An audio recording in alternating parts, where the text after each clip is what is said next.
SiriusXM, good morning. What's up? It is Swaggy Sie. It is that heat wave, and I've been waiting for this moment for a very long time. And I'll be honest with you, I joined the train a little bit late, and that's okay. I'll get into that in a minute. But I have none other than singer, songwriter, actress, the multi-talented Coco Jones in the building. Period. What up, Coco? Hey, thank you for having me. Listen, like I said, I've been waiting for this for a while because I see you make your rounds, you're all over Instagram. I'm seeing inspirational clips. I'm like, damn, when can Coco stop by SiriusXM, not just sway and do freestyles, I'm okay? crying. Shout out to the big homie. But, talk to us and talk to the people, our listeners. So I'm very excited to have you this morning. I'm so grateful to be here too, man. It's been crazy trying to just move around and promote the album and the EP, promote the EP and the single with my filming schedule. So I'm just happy that it worked out scheduling wise. You are booked and busy, so Okay. we appreciate it. Like I said, I'm a little embarrassed to say that I just hopped on the train after Bel-Air season 1. I became familiar. Like I'll admit that. I will admit that. But have you seen like an increase in people who have been like, yo, who's Coco Jones after this? And then, oh snap, she sings, and then, oh snap, this is actually fire? It's that same domino effect Right, that I've been right. seeing. Like, it's crazy because it's like this same reaction. People be like, oh, you sing. Oh, you sing. Oh, you sing. And then you're like, oh, there's content out. I'm like, but this is what I knew was going to happen.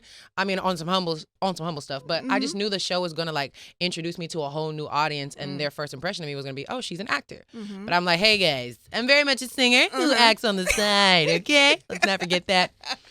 Well, one thing I will say about you and about me, and I think people who value the culture, is that you're always a fan first. Yeah. And I know you've been outside. I know you've been making your rounds. You were at the Wakanda premiere the other day, and you had this little moment when Rihanna passed by. Like, what happened there? Oh my gosh. So basically I saw Rihanna and I had like several different things I was thinking I was going to say in my mind.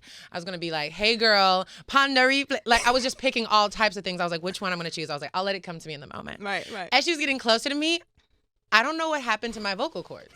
I think they left the building, as soon as she entered the building. So what came out was just like, that's all that fled the scene. And that's my truth. And, I have to stick to that. It didn't happen that time. I was like, I'll just wait till Part one two. day Rihanna knows me. Part And then two. she'll be like, hey, girl. And I'll be like, ponder replay, That's what I was planning to say when I first saw you. Well, you know what? She probably already knows you. In my head, like Barack Obama knows me. You know what I'm saying? Like that's. Barack Obama actually knows me because I performed at the White House. Excuse me. All right. Okay, I'm well, sorry. that wasn't Yo, even- I Coco, wasn't even trying we to- ain't had to go there. I was just saying Damn. it was a fun fact. It was a fun fact. Well, while we're here hanging out, Coco Jones is here with me. It's the heat. I have to ask you because not everybody is too familiar with your origins. And like I said, you are multi-talented. So what came first? Was it singing? Was it acting? Was it both? Yeah, so singing has always been like, I must do this, Like I was singing before I even knew words. I was over there like humming to Barney. And actually how my mom noticed that I could really sing was she had her friend over who was a violinist, and they were just talking and I was just singing Barney in the background how I do, what I'm saying, doing a little dance. And the violinist was like, hold on. She was like, your baby has a perfect ear. Wow. Like everything he was singing, I was singing in the same exact notes. And, she's a violinist, so she would know. And it never stopped, okay? The music never stopped. Wow. Even when I was in school, I'd get in trouble for singing all the time. They'd be like, Courtney, this is math class. Yeah. So singing was definitely first. And I'm like very competitive. I want to do more. I'm a busy bee. So I would tell my mom, I was like, okay, what else can I do? Like, I'm on these talent competitions. I'm in the studio, but I want to do more. And she was like, you want to audition for the broccoli commercial? I was like, perfect. Right. And then acting became like something I also did as well. Wow. So it was the singing first. Yeah. And, I look at artists and just people who are in the industry. I think about people like Tyrese or Jennifer Hudson or Ludacris or J-Lo, and the list goes on. People who are multi-talented. And sometimes, when they're transitioning into whatever space they feel like being creative, there's a hard part to it where people are like, hey, damn, you gonna sing now? Yeah. Nah, we not. Oh, wow, you want to act now? Nah, we not. Until, like the list of people I named actually get it done and everybody's like, oh, wow. Right. Do you have any of those challenges? Well, definitely. I mean, being an artist that's trying to break into it is already difficult, especially when people know you as a character and they know you as a different profession. It's always harder to change people's impression of you. But I feel like the thing that cuts through is the talent. Can't nobody hear my songs and be like, oh, she's just an actor. I'm like, no, baby, you heard that. You know what I'm working with, you know?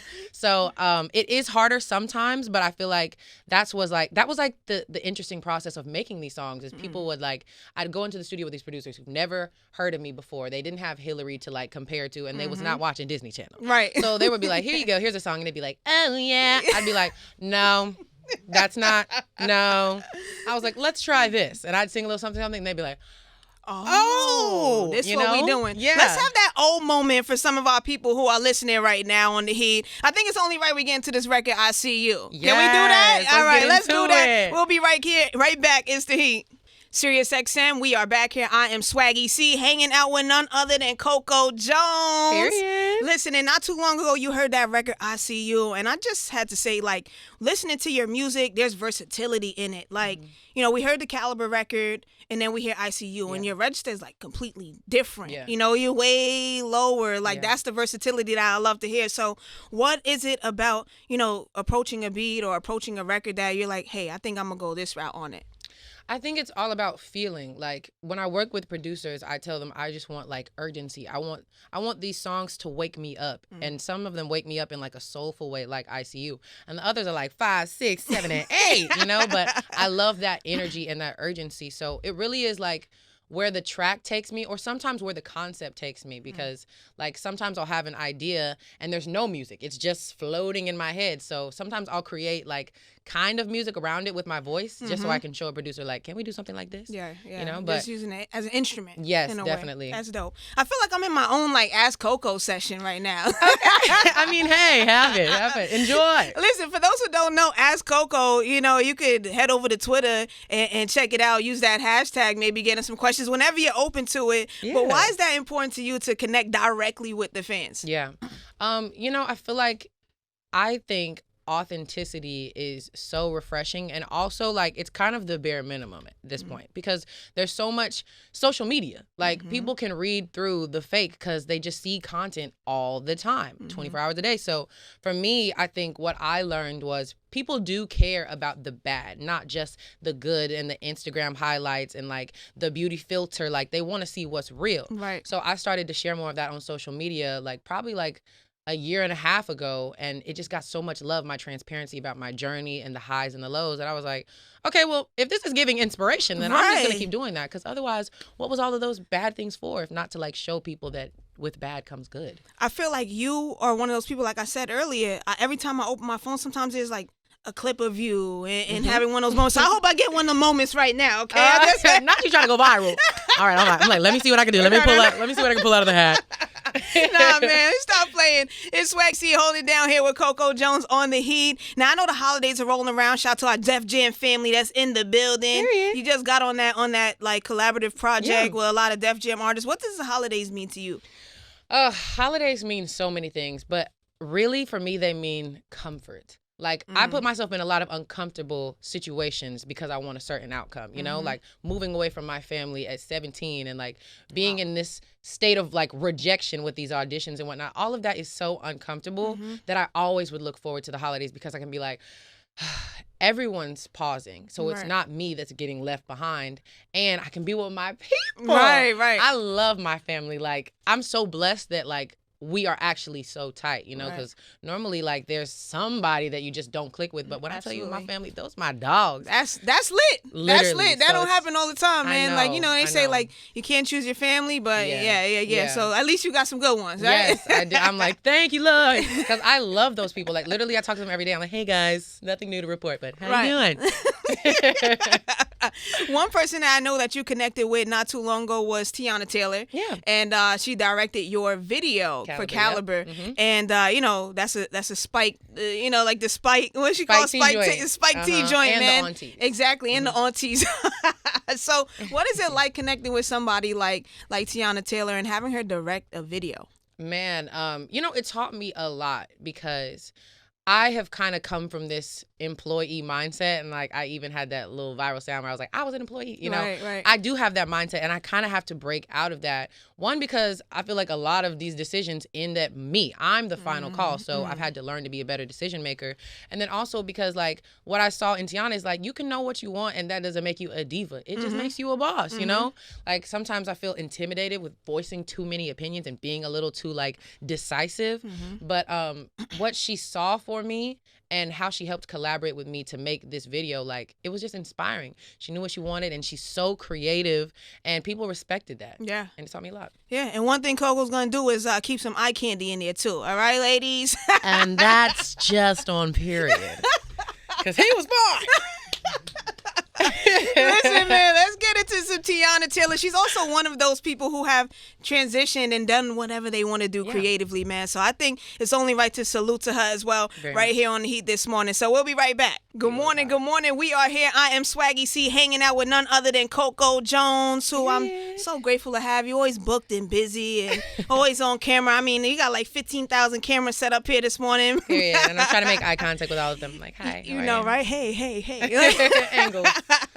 But one thing you mentioned, and I kind of want to dive back into that a little bit, is, you know, how you connect with your family over the holidays and things like that. For somebody like you, where you are always busy, right? You mentioned your filming schedule, and now your music schedule, and who knows, maybe your tour, whatever is going on with that. How do you balance, you know, your work-life balance and then your mental health? That's a great question. I feel like the times where I'm not working, they are few and far in between right now. Thank you, God. But I also really try to be like strategic with what I'm doing with those off times. Sometimes I'm literally just in the bed like the whole day because that's what my body's telling me to do. Right. And then other times I want to be outside, but like with my friends or like doing something like peaceful, like maybe I'm going to the spa or maybe I'm just going outside to read. Like I'm really strategic with like what I do with those moments. And then while I'm on the go and everything's moving fast, what I do to stay present is like I go back to my gratitude list and my prayer list. Wow. I go back to the things that I was asking for and the things that have happened, and it just makes me so grateful that like it's just overwhelming sometimes. It keeps you grounded It too, keeps right? me grounded, and it keeps me grateful for like, yes, it's tiresome sometimes, and yes, I be in heels for like, oh Lord, like 12 hours a day. You got one right now. And do, come on now. And I'm already like 6'12" with it. But it just helps me to stay grateful and to remember when things move slow, you know? Yeah. I know that although things, you know, might move slow or you might be laying in the bed, you can't turn down a call from Babyface. I can't. You can't turn down a call from Babyface. Couldn't. Yeah, Wouldn't, right. shouldn't. You can't. You shouldn't. No, it just wouldn't be a smart move. So, Coco Jones, you are on the album Girls Night Out, Babyface's new album, and you guys connected on this track called Simple. So, how did that come together? Iconic, by the way. Thank you. Working with Babyface was so like iconic. I mean, my parents were literally shaking in their boots. But what was crazy is that like it was kind of like a last minute thing, you know, like I had a day. He was like, we don't really have time to like this. Whatever happens today is either going to make the album or it ain't. So give it what you need to give it. I said, oh, and no problem. No problem, Mr. Face. It'll get done. So we worked on this song together. And what I was expecting was completely different than what I got. Like he was very collaborative. Like he was like, let's just talk. Right. So we just talked, and I ended up talking about some guy because, you know. And then I was like, I just wish it was a little more simple. Right. And we were like, okay. And there's a song. Let's get into it. And he loves it. He loves it so much that we like also shot a video to it, and that'll be coming out I think next week. But all in all, it's just so great to be with Babyface, and then also in this category of women, like the girls. The girls are it's the girls' night out. The girls' night out. Happy to be going outside with them. Happy to be outside with them. Is there anything in that moment, because Babyface has sat down with so many legends, and rightfully he is a legend himself. So is there anything that he taught you while having that very intimate connection in the studio? I think being confident in my impulses, and also like he wasn't pressed about the time that day. Like it was just whatever was going to happen. Like I felt like his energy was so calm, and I'm always like, what the hell? Come on, we got to get this. You know what I'm saying? Like I'm always trying to like, I just sometimes want it to happen so bad that I just feel like sometimes it's just like me forcing the issue. But he was like, hey, let's just do it. Like, you know, it just felt so much more calm. So I liked the way that he created it. It was a lot more chill. Yeah, a lot more chill than what you're used to, man. So, I listen. I don't sing, I don't rap, I don't do none of that, but I'll do whatever I got to do to be in the studio with Babyface. All right. It's Swaggy Sie with Coco Jones on the Heat. Let's get into some music. We'll be right back. Yeah, SiriusXM. I am here. Good morning. It is that heat wave. I'm here with Coco Jones, man. And listen, it's almost time for you to get out of here. But before you do, the fans, they're hitting us up. The listeners, they're hitting us up. Everybody wants to know about the new season of Bel-Air. Everybody wants to know about the album. That's what everybody's been asking Coco. And I ain't gonna lie, I am fans. So is there any date or anything that you could give us on the project? Yes, definitely. So on the acting side, we are filming season 2 right now. Okay. I don't have a hard date for when that would be out, but I imagine it'll be around the same time as season 1, like February, March, just like looking at how many episodes we have to go and whatnot. So I would say that's around the same time for season 2. That's going to be sickening, okay? Just know that. I'm like, oh, really? This is what we doing? All right. Okay, let's get into it.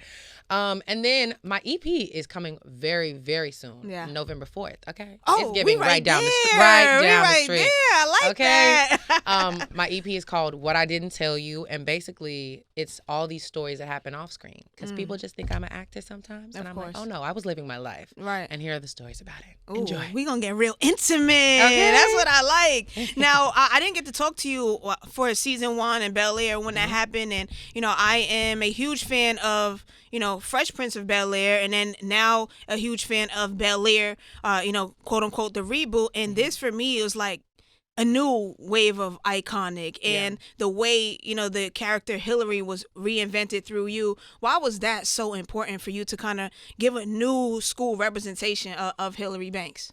I think it has a lot of layers why this opportunity was so important. I think initially for me, there's so many like stories of colorism and how, opportunities weren't lent to a certain person because of their skin tone and their shade. And so typically Hillary was categorized a certain way. Right. And so I honestly didn't even want to audition because I just thought if this is a reimagining, I'd never auditioned for one of those before. I assumed they wanted someone similar to the original Hillary. So I was very apprehensive about even auditioning. I didn't see myself as her. And it just shows like how limiting beliefs are, like if it's for you, the opportunity is for you. But I say all that to say, being Hillary and representing dark-skinned women and having this class and being opinionated but not being like hard to work with or hard to deal with, and also having the highs and the lows. I think it just shows a different storyline, and that representation was so important. And also Hillary is a go-getter, in the original season I don't feel like they did tap into like her career as much. They didn't. That wasn't part of the storyline as much. But in Bel-Air, like she has all of these goals for herself. She's making a seat at the table even when people try to tell her she doesn't deserve to be there. And I think that's such a great storyline to see as well. Do you see any of yourself aligning with the character Hillary? Because it's interesting that you mentioned all of that. And I know there's been things that you've said where you felt like, your success came late in the game and you've worked so hard and now, it's showing. Do you see any alignment there? Oh, absolutely. People be like, how do you play Hillary? I'm like, girl, we are one. Okay. Heartache to heartache, we stand. But no, honestly, Hillary, at first I told my friends, I was like, I don't think I'm that bougie. And they were like, no, you are. It's okay. You can do it. I was like, oh, okay. So I do feel like we just have high standards for ourselves, right? Me and Hillary. And then also, yes, like what I love about Hillary is that, one, she was very transparent on social media about her journeys, about people trying to change the way she is herself, and Absolutely. That's something that I actually had just started doing. So it was so full circle to even be playing a character who was venting online when I literally had just done that for the first time ever. And then, just the opportunities that she gets, it always seems like they come at a price of like folding and like not being true to herself. And I had talked about that too, like just feeling like, man, I want these opportunities, but at the cost of betraying myself, I can't. Right. There's got to be something better on the way. Right. That's so dope. Coco Jones hanging out with us here this morning. I know it's almost time for you to go. And I want the fans and the listeners and all the supporters to be able to keep up with you outside of, the radio. Maybe they could get into Ask Coco. So make sure you tell them all of your socials and where to follow you. And, of course, we got to run it back because that project is about to drop. Okay, very much. You guys can check me out on IG, Coco Jones, Twitter, The Real Coco J, my YouTube to watch my music videos, videos is Coco Jones Sings. Check out ICU, the music video, and What I Didn't Tell You EP is on the way, baby. Got more for ya. Yeah, what she didn't tell us now, we gonna find out, all right? And I'm at Swaggy Sie, and of course, this is The Heat. If you missed any of that, run it back on that SXM app. We got you.